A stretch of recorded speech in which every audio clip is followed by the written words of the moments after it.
Hello, everybody, and welcome to Choice, Change, and Action podcast. So, you are with me, your host. I'm at home in Perugian Beach, beautiful, sunny Perugian Beach, and I'm joined here by the wonderful, amazing Shon van Orden. I always say Sean. It's not hard. Sean What van an Orden. intro, Sean. Simone. Welcome, Sean. Thank you. So, and you're at home at the moment in Yeah. America. Yeah, in At home in the land. America, The land of the freedom. Yeah, the the land that land of the everybody is. insanity. Oh my God, it so is. I was actually talking with friends the other night. They were over here, and because in Australia, it's interesting. Australia has to have an ally, right? And hmm we're like, well, who do you choose? Now, look, if you looked at the most obvious geographically, power, potency, all of that, you'd choose China. But we've chosen America for years and years and years because it's made more sense. They're more aligned with our values and things like that, like historically. And now you're just sort of like, holy shit, we've got like the worst of the worst of both. And everybody always says that China owns so much of Australia. And I Googled it the other day because I was like, I don't think it's true. I think it's something that we all talk about so that we can do, Dios mío, oh my God, China owns so much of Australia. And it's not true. America owns the country outside of Australia that owns the most of Australia is America. Our Really? resources, and they've got military here and everything. Yeah. So Well, it's it's not only who owns the most land, it's who owns the most of your debt. that's a good point. So Yeah. who owns the most of our debt? I'm going to Google that right now. Well, 'Cause I, actually, I believe what's China that? owns most of our debt. Huh. I think they Now, own a this lot you of may your. not think that this conversation is got to do with what I'm talking to Sean about today, but I actually think it does. So Sean is has got an upcoming call that starts on the 1st of April, not April Fools, and it's called The Art of Negotiation. And I so wanted to talk to him about this topic because he's brilliant at it. Do you remember that movie that Liam said you were like? Oh yeah. I don't remember what it was called. Ah, no, you must. What is the guy's name? You even look like him. Oh, it's one of my favorite actors too. Are we gonna get Played it? in Peaky Blinders. Gosh, what is his name? I don't know. I wasn't prepared for names today. No, I wasn't prepared. I wasn't going to bring that up anyway. So maybe if we remember it, if it pops, I'll. But man, his art of negotiation is incredible. So first of all, my first question is, what is negotiation to you? What is Yeah, that's negotiation? a really good question. And I've thought about this. And, you know, I think most people look at negotiating as trying to get a result. Hmm.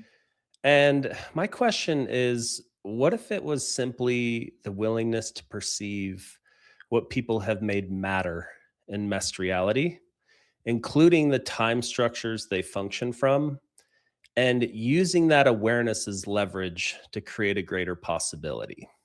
Okay, you're going to have to expand on messed reality for a lot of my listeners who do not do access consciousness classes. Yeah, no, that's fine. So messed reality is matter, energy, space, and time. So the two that are actually real are energy and space. The two that are not just are matter and time, right? So the normal person within their life, they make things matter, and in negotiating, it might be, selling you this product or selling you on a by a particular day, right? And then the time aspect is the time in which people make real. So for access, if we were purchasing, a software, for example, we could say, hey, we need to buy a new platform by this day. And we make a big deal about it, but the time really isn't a thing. Like, could we go past that day? Yeah, sure. If we didn't make time matter, what Hmm. possibilities would exist beyond that timeline, right? That Huh. we've given ourselves. One of the So, things that just popped for me too is how much people, when they are negotiating or looking at something, like one of the tools that we have in Access is called the Choosing and Chosen. And I mean, relationships is a great way to look at it, because how many people are in a relationship because they were chosen rather than they're actually choosing? And I see people don't actually, and that's a whole other topic, but I see people not thinking that they have the power or the control to actually choose what works for them, that they have to receive what is working for somebody else rather than negotiate. Yeah, negotiate to get. Negotiating is such. It's interesting because it's such a like abstract concept to people. They think they know what negotiating is, but I deal with people all of the time that you would think would know how to negotiate, and they have Okay. no idea what they're doing. Okay, so Um, let me yeah, say what I think it is, and then we can yeah. break that down too. Because I mean, I've done a lot of jobs over the years, and I mean, gosh, including drug dealing. So, and you had to negotiate with that as Yes, well. you 'Cause it did. wasn't like a set price. It's like you had, well, if I get this amount, if I do this, or I do it by then, if I buy more, if I do, if I buy weekly, da da da, you have all these different questions of, would this change the price? Would this change what you give me? And so that's me on this side going, can I get this, right? And even, or can I get payment plans, or can I get an extension on this? Or what is the absolute last date that I need to give you a yes? Or, all these different things is how I would function on that end. But then Yep. also on the other end, like actually being in sales, my thing was always, a good salesperson always has something up their sleeve. Always, always. Always. Yeah.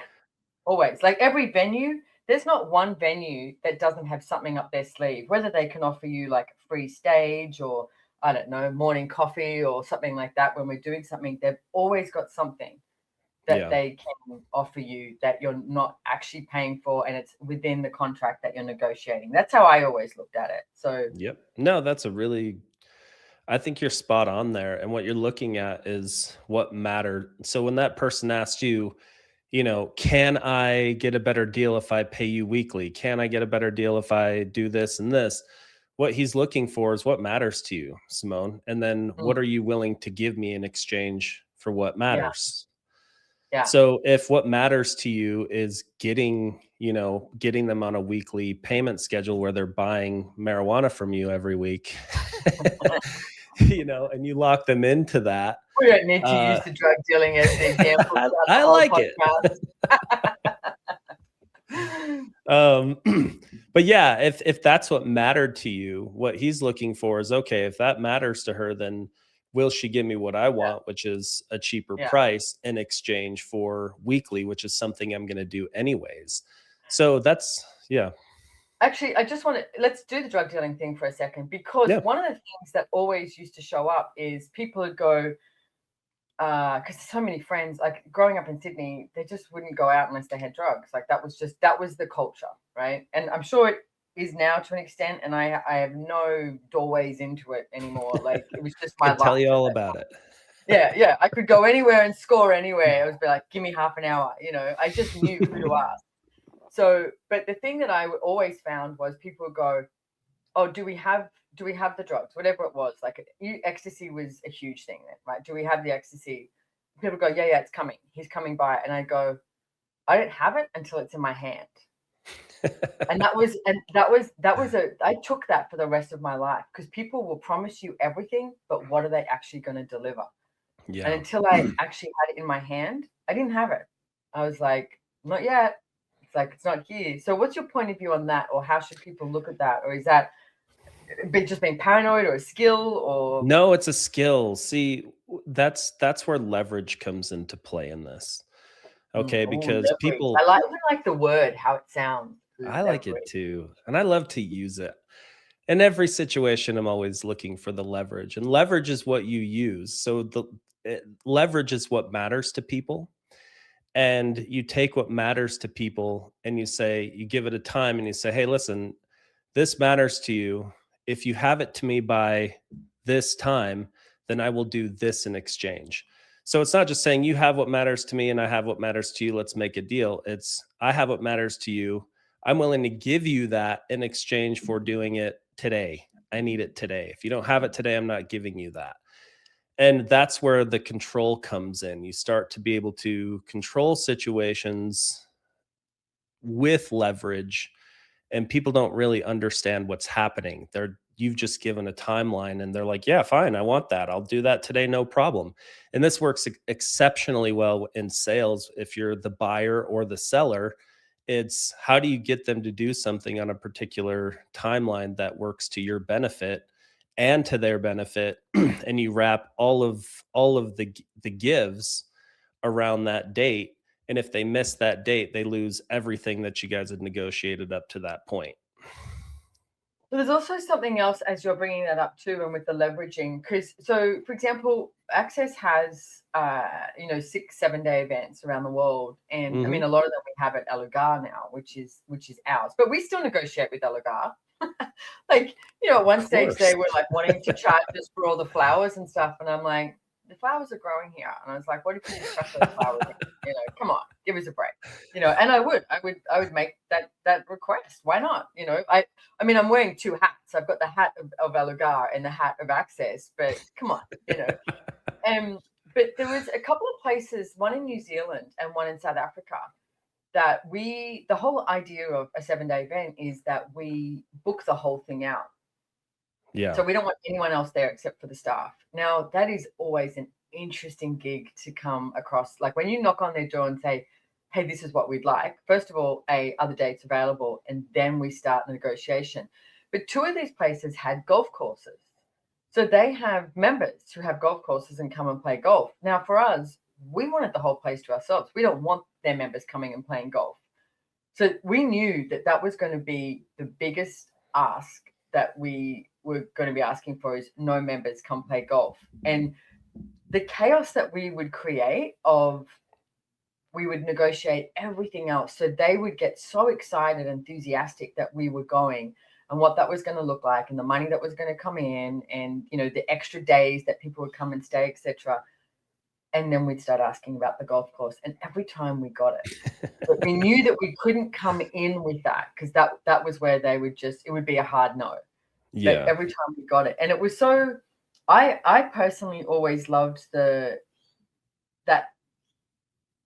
I want to say, like, the flirting and the engagement of getting to know who you're dealing with as well. Like, I mean, Totally. the bottles of wine that I've given away, or chocolates, or different things like that, just to say thank you so much for everything that you've done for us, like, and continuously put the ball in their court of how brilliant they are, is something that I always use. Sounds like a little manipulation.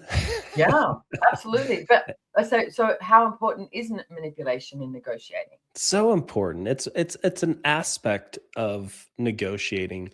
And typically negotiating comes in where manipulation can't get you what you're looking for, if that makes sense. So if you just were trying to manipulate with bottles of wine and stuff, you're probably not going to get what you want.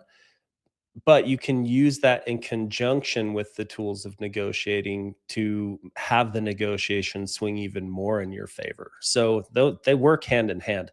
I was talking Mhm. with Julie about this the other day, and I was like, imagine asking, Julie is a friend of ours, and I was like, imagine asking her husband to do something he didn't really want to do, and just saying, "Lover, will you do this for me?"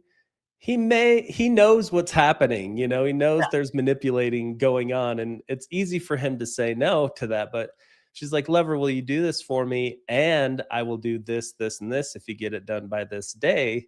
And those are things that he really cares about and likes. Maybe it's 3 bar sessions, maybe it's a blowjob, who knows? But something that he really likes, in exchange for doing that, you have now combined manipulation with the negotiation, and it just makes it easier. So the way you're talking, I can hear, like, you've mentioned, I'll give you this.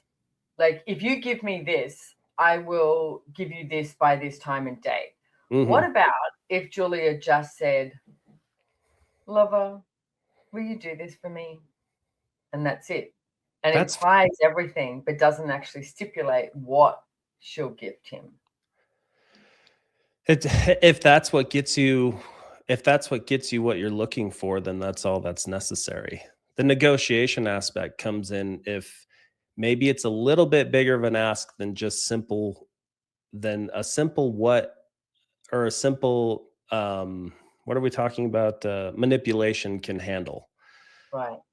And if she said, "Lover, will you do this for me?" And he's like, "Yeah, sure, I'll paint that wall," and he just walks away, well, when is he going to do it by? Is he going to do it tomorrow? Is he going to do it in a month? It's up to him now as to when he's going to do it. True. Okay, so there's this meme I saw. This was years ago when I was with my ex, and the woman is saying something about, like, when are you going to do this? Asking her about something manly to do, and he said, I said I'd do it, and it was like 6 months ago that he'd said it, so there was no timeline on it. But one of the things that I did with that, which is another manipulation too, because my ex was a tradesman, like he was a tiler by trade. He was really good at handyman work, right? So you'd think Yeah. that he would do the handyman work, but I'd ask him and go, "Hey, do you reckon we could get this done or something?" And that same thing of like, yeah. But there was never, so thank you for that. I see that now. It was never like oh, are we doing it today? Or are we doing it in 6 months? And And so that's, Gary yeah, sorry, go Douglas, ahead.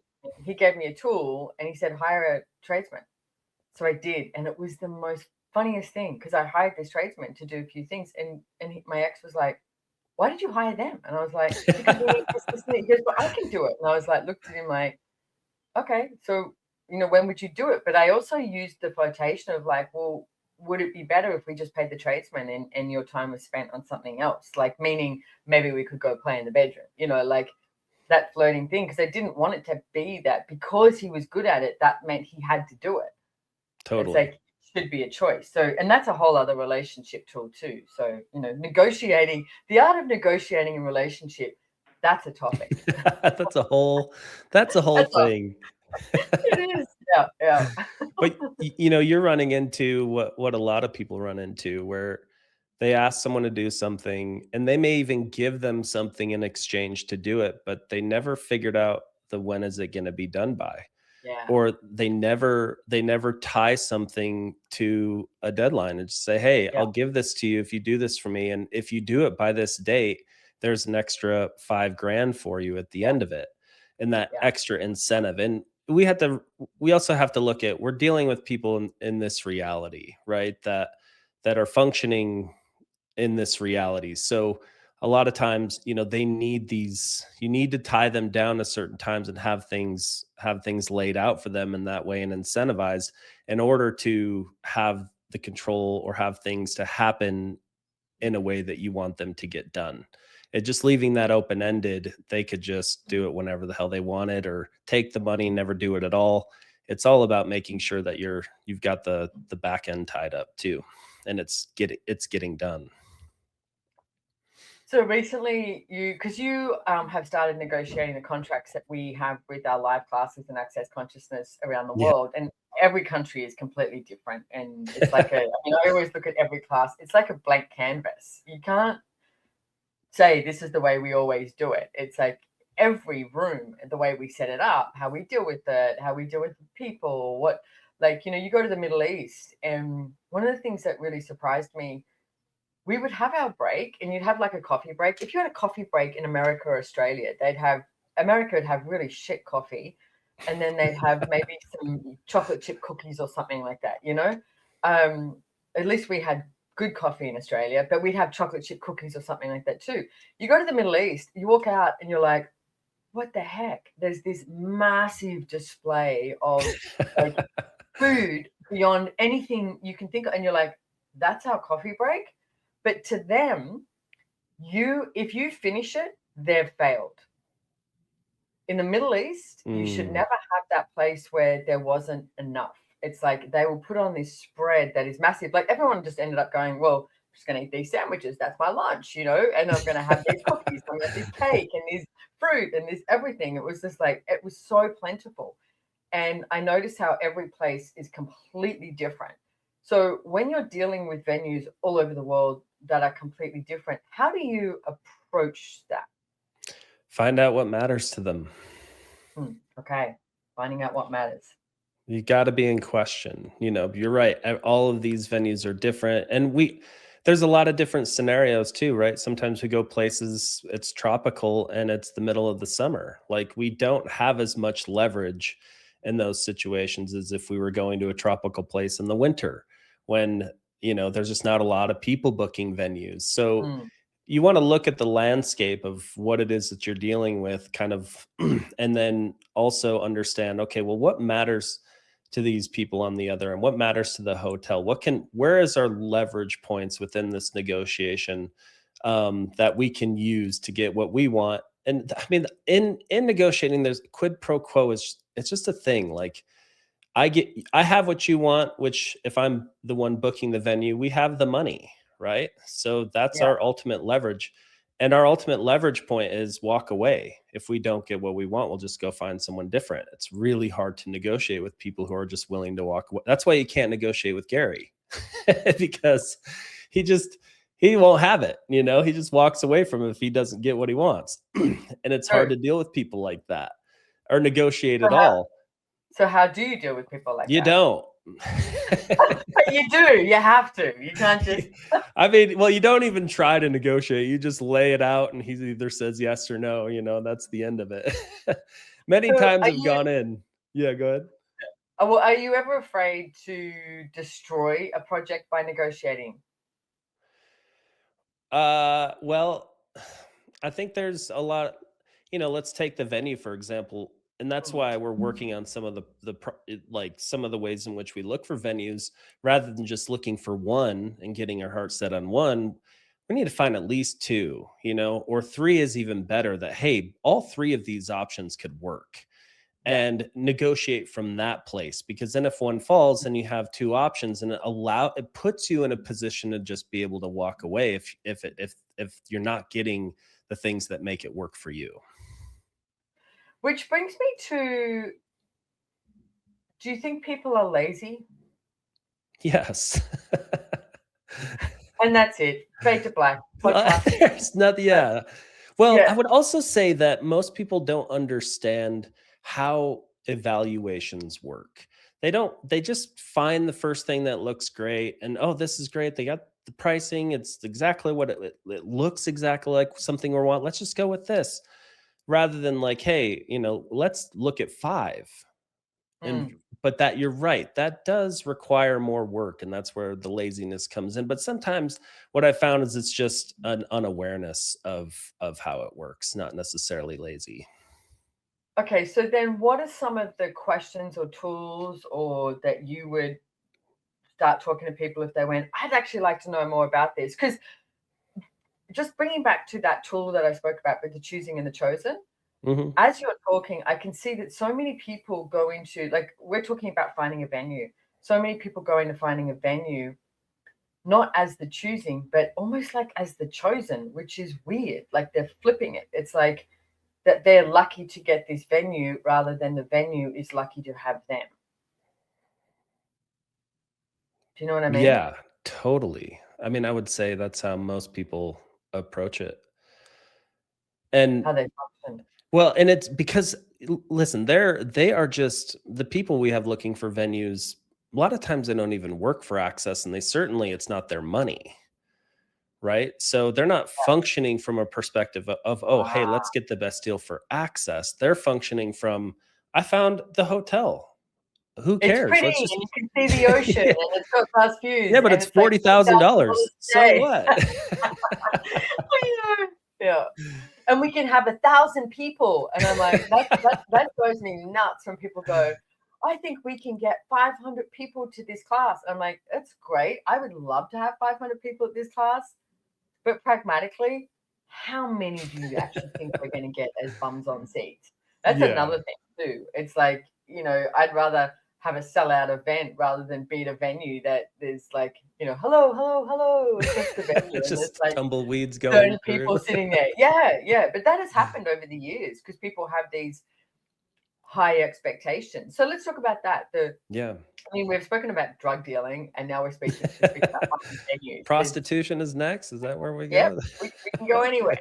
But it's like, what would be the pragmatics of looking at of like how clear do you have to be on what you require? You have to be pretty clear. I going into a negotiation, you want to do your homework. Like the evaluation, finding 4 or 5 hotels in an area rather than just one is part of that homework because it gives you a sense of what is available, what are the different price points that people are offering, where are some people high with the room cost and low on internet, where are some people high with internet but low on room cost. And you get a sense of what that region has to offer just by getting an initial quote from those venues. You have like a taste because you have a big enough sample size to look at and like actually go, oh, okay, why is this one so much more than the other 4? We're definitely not going there, and that might be a demand issue for them. Maybe they're just booked and they know they're going to book that room. So yeah, the home, like knowing what you want is very critical, but also again knowing what they want and then the different levers that you can pull. And that's one of the things I'd really like to talk about in the class, especially when we get to corporations and some of these companies that maybe you're purchasing technology with, like pulling back the rug and exposing how these organizations function, because once you understand how they function, now you know what levers to pull, meaning the salesperson works on a quarterly quota. Why are we negotiating at the beginning of the quarter? Why not wait till the end of the quarter whenever all the pressure is building and they've got to report numbers to Wall Street? If they don't hit it, they're screwed. So they're willing to give you deals that they wouldn't. So knowing when to negotiate is also a tool, right? You wouldn't go purchase a car at the beginning of the month because the salesperson works on a monthly quota. So you start negotiating on the 15th and then you look to sign by the end of the month when all of the pressure's on the salespeople, and that pressure goes all the way to the top in every department. Everyone feels it. And if they're not having a great month, well, you're going to get the best deal possible because everyone is working towards hitting a certain goal or a target within the sales. Or even the end of the financial year. Even Like better. Yeah. Like if you know the sales cycle or the they either work on a monthly or a quarterly quota. So if you're working with a sales guy, I always ask, hey, are you guys on quarterly? Yeah, we're on quarterly. Are you on a fiscal year or are you on a calendar year? We're on a fiscal, or we're on a calendar year. Now I know end of year, we're going to get the best deal, right? Because end of year is December 31st, not February or not January 31st. So understanding that, now I know where and how to where my leverage is going to be and when the best time to negotiate. So these are all questions that you can ask that give you insight into what matters on the other side. And then that's how you would structure your negotiation. I have what I know what I want. I know what you want. And now I'm going to pull those levers to get what I want and use what you want as leverage to get me what I want. Sorry, that was a lot of I want. No, it was brilliant. And I love the fact that you actually straight out asked them how they work with their sales, because most people are very willing to talk about themselves and very willing to talk about the business that they're in. They have no idea why you're asking the question. Yeah, well, they would look at you. I know you, like I've seen you talk. I could just see you just walking in and being like, almost like the silent type. And they would just think, oh, he's interested in the business, or he's done this before. Like they wouldn't have this thing of like, oh, he has this undercurrent, thing, finding out what matters. But that's brilliant. I love that, negotiating and finding out what matters to them. Yeah. I love recently too, you were negotiating, this cracked me up, with a venue in Dubai, and they wanted us to pay a deposit. We were all like, a war's just broken out. Who else is going to rent this venue? Come on, because they're like, you've got to pay by Thursday. And I think you negotiated, you actually asked for a clause in the contract based on war. Is that correct? I did. Yeah, I asked them to update their force majeure, which is a clause in their contract that states, hey, if there's a war or natural disaster or anything that prevents you from getting to the venue or makes it illegal, that we have to let you out. And Yeah. what I was trying to negotiate, there was a 180-day clause in there where if force majeure was enacted, we would have to wait 180 days. And if we were able to do the event within that time frame, then the contract would be held. So I was trying to reduce the 180 days to 0 days because we're literally at war at the time that we're doing the signing the contract. They didn't end up updating that, but what I did get in writing from her is that if it was just language that their legal team doesn't touch. But if legal doesn't touch it, what's the other angle, right? Like, what else can I ask for here that would cover us? And what I got in writing from her was just her saying that if Dane couldn't attend the seminar or couldn't attend the class because there were no flights, because he is the key to the whole thing working, then you guys would hold our deposits without penalty and give us the room rate that we've negotiated now at a later date. And those were the asks that I came up with because we weren't able to get the force majeure, I've never updated. heard of that, force majeure. How do you spell it? FORCEMAJEURE. Okay, and wait, do you know the history of that word? What's the meaning of it? I have no idea. I know what it is. Well, it sounds French. It's definitely French. Huh. Yeah, but it's in most contracts come with a set of terms. All of them do. And there's certain terms that are in every agreement. And once you know what to look for in the agreement and where those terms are at, those are the ones that, you want to try to negotiate. And force majeures and pretty much every event contract that we sign. Do you ever recall, like, because you do have like a skill with negotiating. Do you recall a moment or like something pivotal in your life where you went, yeah, I'm actually good at this? Oh yeah. Well, I learned it. So in my last job before Access, I worked at a software company. And I was recruited by a guy, he's a really good friend of mine. His name's Rusty. And he was our VP. So it goes VP, and then you got a director, and then you have your managers, and then you have salespeople. So he's had a higher title. And he really understood this concept of leverage and how to use it in your deals that we were working. And what it did is it gave control, because you're trying to bring everything in at the end of a quarter. Well, how do you get people to sign on by a particular day? Well, you have to have something that they care about and something that you picked up during the sales process that you've identified that if you can give them those things, then they'll do it, because if it matters to them. Like, there's different flavors of matter. A discount, someone may not care about that, but what they really care about is free implementation, a month-to-month contract on a year. Then you can take those three, and those are what matter. And that's what you bundle together. And you say, hey, listen, if you can is there a chance you can get this done by this date? Yeah, I think we could get that done. Okay, if you could do that, what I can do is I can give you A, B, C, and D in exchange for signing on that date. And all of a sudden, all of my, like, the things I was working with were coming in like exactly when they said they would. And what was interesting is on that floor, we had about 60 sales guys. I worked there for 8 years, and maybe 10 people actually got what we were trying to do there. It's just this weird concept that people have a hard time with. And that's what I would like to help people. That's what I want to show people on the call, is really how to do this and get the essence, because it's simple. And once you understand the concept, you can scale it from a very simple deal, like you're dealing with your spouse, or multi-million-dollar sale, and you can layer these types of negotiations. So it's a tool you'll always use, but that's where I learned how to do it.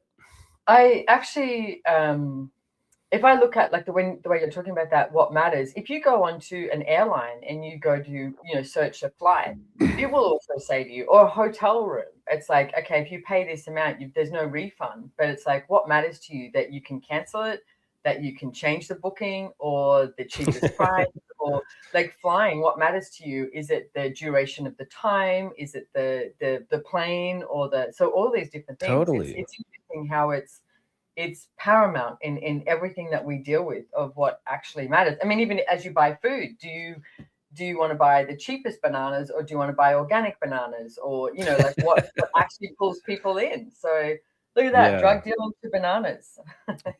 Hey, we're full circle. We've just gone full circle. So Shon, your class starts on the 1st of April. Yep. And we will have the details in the show notes below and how to register for that, etc. And I highly recommend it. Shon, I thoroughly enjoy every conversation I have with you. No, So thank you for likewise. being here, and I look forward to seeing you. Are you coming to Costa Rica? Uh, Oh no, I'll see you in Europe maybe. I go to Anyway. Brazil in May, and then yeah, Yeah. Europe I'll would see be my you next one. sometime. I feel like We'll you're see you always when we see around. you. I'm here. Awesome. All right. Well, thank you Okay. so much. And thank you everyone for being here. Please, I strongly suggest that you check out Shon's call, Art of Negotiation. Because heck, as we've just discovered, you could be drug dealing. You could be in You're gonna need it. have a relationship, kids, it's like, or it could just be for business. All right. You choose what works for you. So thanks everyone for being here. Shon, is there anything else you want to say to people? No, thank you so much, Simone. Thank you, everyone. You're welcome. See you next time, guys. Bye. Bye.